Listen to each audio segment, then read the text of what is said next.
Halo, ketemu lagi dengan saya Darul Aji dalam materi fotografi dasar. Pada video saya kali ini, saya akan menyampaikan materi mengenai foto cerita. Kenapa saya memilih foto cerita dalam materi kali ini? Karena saya pikir foto cerita memiliki kompleksitas yang cukup tinggi, sehingga nanti kita bisa berdiskusi bersama bagaimana cara membangun cerita melalui unsur-unsur cerita, baik unsur intrinsik maupun unsur ekstrinsik. Selain itu, foto cerita tidak hanya mengedepankan unsur estetis, tapi juga mengedepankan unsur-unsur sosial di dalamnya. Lebih lagi dalam disiplin desain komunikasi visual, titik poinnya adalah pada komunikasi visual, sehingga cerita-cerita, pesan-pesan visual yang kalian susun nantinya mampu menyampaikan pesan sosial, sehingga tidak hanya menonjolkan aspek visual, tidak hanya menonjolkan efek-efek visual, tapi di situ juga bagaimana teman-teman merancang ide, merancang foto dari hasil riset yang sudah dilakukan. Oke, sebelum saya mulai memaparkan mengenai foto cerita, ada beberapa video yang perlu teman-teman simak mengenai foto cerita. Berikut videonya.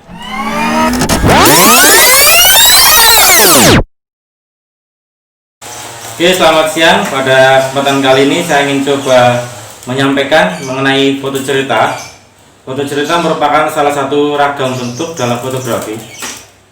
Dalam membangun foto cerita, banyak hal yang perlu kita perhatikan. Jadi tidak sekedar memotret beberapa frame, memotret rentetan peristiwa lalu disusun jadi satu, dikait-kaitkan, atau bahasa gampangnya diotak-atik, tidak sekedar seperti itu. Meskipun itu juga nantinya akan menjadi cerita, tapi saya pikir ketika kita membangun narasi sejak awal, kita melakukan riset sejak awal, hasil penceritaan dan cara pendaya visualan, hasil daya visual, hasil alih media dari cerita menjadi visual, lalu terkait dengan teks yang ada, saya pikir berbeda secara kekuatan. Jadi ketika teman-teman yang sekedar motret beberapa frame, katakanlah motret 10-12 frame, lalu dikaitkan, diotak-atik yang jelek dieliminir, terus digabung-gabungan yang bagus-bagus, lalu kita baru bikin ceritanya, saya pikir akan menjadi sebuah cerita yang kurang menarik, karena akan banyak hal yang terlewat, karena hanya sekedar berorientasi pada hasil foto yang dicapai, tidak berpijak pada hasil riset, tidak berpijak pada hasil observasi, tidak berpijak pada hasil alih media dari narasi yang telah dibuat. Jadi idealnya seperti ini. Dalam perspektif saya, ketika teman-teman membangun sebuah foto cerita, yang perlu diperhatikan adalah bagaimana unsur-unsur dalam cerita itu membangun sebuah cerita. Artinya, selain kemampuan dalam memotret, teman-teman juga melatih diri untuk membaca, juga melatih diri untuk menulis cerita. Karena menulis cerita ini juga susah-susah gampang, tidak sekedar bikin narasi apa aja yang ditulis, enggak. Tapi kita juga melibatkan beberapa unsur. Yang pertama diantaranya, teman-teman juga perlu observasi untuk mendapatkan tema yang menarik. Dari tema kita dapat mengidentifikasi konflik yang tengah terjadi antara apa dan apa, antara siapa dan bagaimana, dan segala macamnya. Dari tema inilah kemudian kita bisa menentukan siapa tokohnya.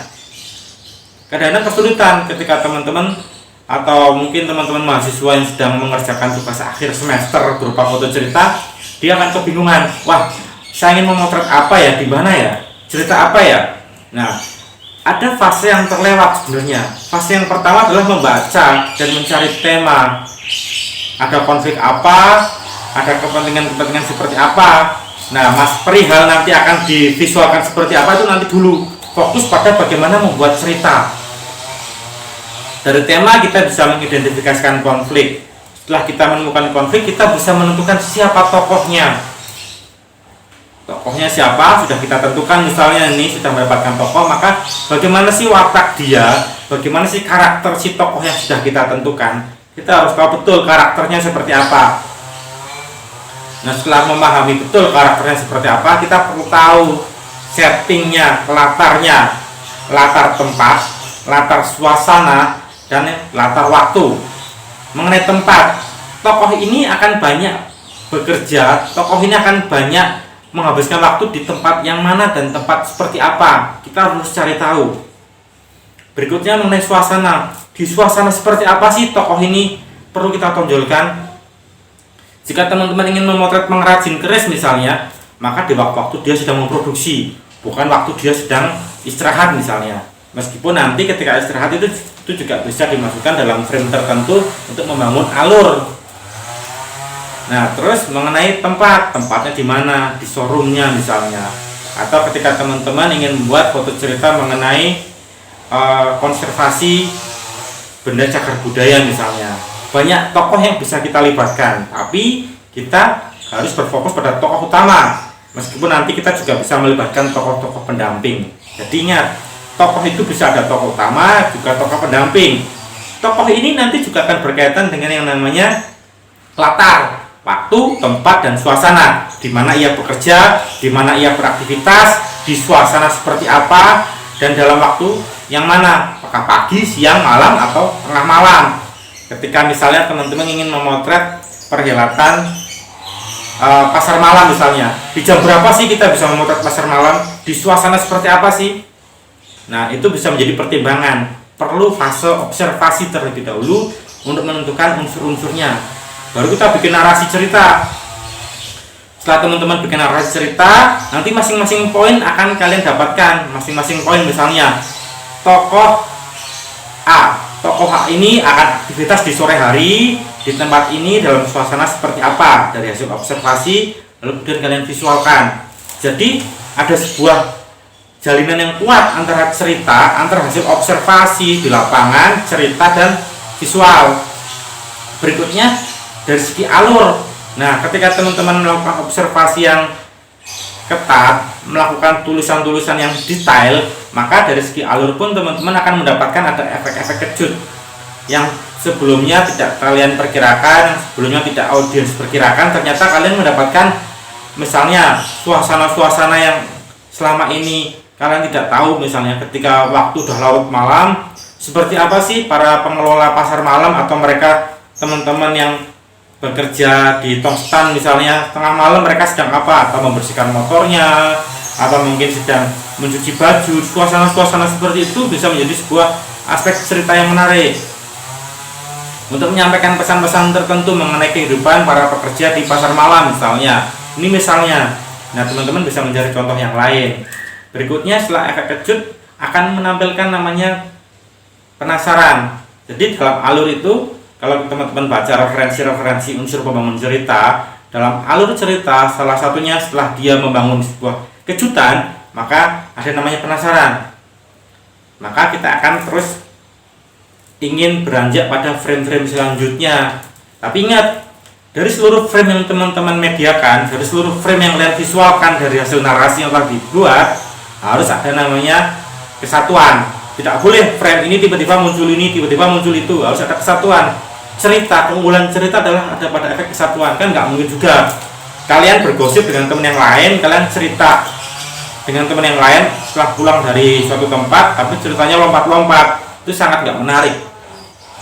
Berikutnya yang perlu teman-teman perhatikan adalah mengenai teknik pengambilan gambar. Ada kalanya ketika kalian ingin menampilkan tokoh dari raut wajahnya, mungkin dia punya kekhasan dari ketajaman matanya misalnya, atau misalnya dari kerut-kerut yang ada di wajahnya, maka kita memerlukan pengambilan dari jarak dekat misalnya, atau misalnya keterampilan dia dalam beraktivitas, kita juga perlu melihat, atau interaksi dengan orang lain. Jadi keputusan-keputusan untuk secara teknikal ini juga berhubungan dari bagaimana hasil observasi di lapangan. Jadi banyak ketika teman-teman misalnya dari teman-teman mahasiswa mengerjakan tugas akhir semester tema foto cerita, konteks foto cerita, ya mereka hanya sekedar memotret, selesai digabungkan jadi satu, otak-atik gaduh, dikaitkan satu sama lain. Tapi ceritanya sangat lemah, hasil fotonya ya lemah. Juga ada juga hasil fotonya memiliki daya pukau yang sangat kuat, tapi narasinya sangat lemah. Nah, ini kesannya kan nanti mungkin dia mendaya visualkan terlalu terlalu berlebihan, tidak berdasarkan pada fakta peristiwa yang terjadi. Apakah itu boleh? Ya, dari segi fotografi itu sah-sah saja, tapi ketika kita melihat dari konteks foto cerita, maka jalinan cerita ada yang hilang, maka ada hal-hal penting yang tidak masuk dalam cerita tapi muncul dalam fotografi, jadi muncul dalam karya fotonya. Nah, kurang lebih harus ada keterkaitan yang sangat kuat antara teks dan hasil foto. Jadi tidak hanya sekedar motret bagus terus baru kita bikin narasi. Bisa juga sebenarnya ketika tidak sempat membuat narasi, misalnya ketika teman-teman sedang perjalanan jauh keluar kota, membuat foto cekrek, baru setelahnya bikin narasi. Tapi kelemahannya adalah ketika kalian memotret terlebih dahulu terus bikin narasi, terus baru kepikiran, oh ada bagian yang perlu ditambahkan dari aspek visualnya, kita akan kembali lagi ke tempat untuk menambahkan. Misalnya ada bagian-bagian yang hilang, ada bagian-bagian yang sekiranya ingin ditambahkan. Contohnya misalnya ketika teman-teman, ini karena nggak ada contoh visualnya, kita membayangkan dulu ya. Nanti untuk contoh visualnya akan saya posting dalam video yang lebih panjang. Ini hanya sekedar pengantar.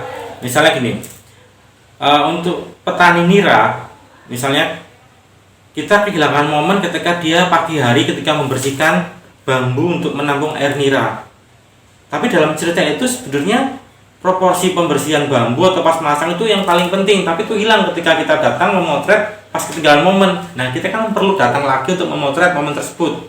Tapi beda ceritanya ketika teman-teman bikin narasi yang detail, hasil observasi, ketika datang maka kita bisa diskusi dengan si petaninya, kita bisa menyesuaikan waktu memotretnya. Misalnya jam pagi sebelum dia memanjat pohon kelapa, jam 5 pagi misalnya dia sedang bersih-bersih, kita udah bisa siap-siap. Ketika dia turun memasak, menyiapkan kayu bakar, kita udah tahu. Jadi gampangnya mirip-mirip dengan memotret foto pertunjukan.